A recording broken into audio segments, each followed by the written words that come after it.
جن به این شکل است. جن تخم شیاطین ها، نسل شیاطین ها، پریزاد هست، جن هست، 72 گروه بشر نمونم خود همه شکل اونا خود کرده. اونا همه جوشر عوض بکنن بجوز پار نمیتونن عوض کنن. پاشون شبیه چیه؟ پاشون شبیه شپات شطوره، این شپات شطوره. یعنی اون چیزی که شما دیدی پای شطور داشت؟ پاهاشا ما ندیدم، فرد بود.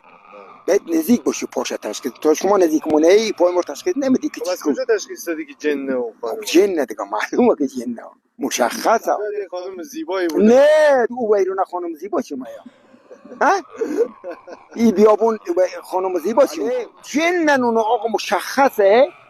اونا بعد یختا عاشق به جمون به چون مشانه دیدن، زیاد دیدن آقا.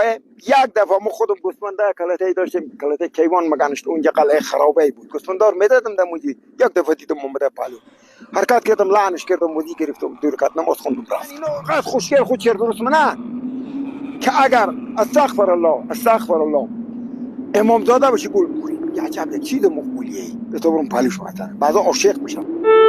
اونا عاشق میشن با انسانه. مثلا شما که جوونی عاشق میشن، یه هم که عاشق میشن بشر کار ندارن، ولی خب بشر امکان داره مثلا ضربه بزنن به انسان.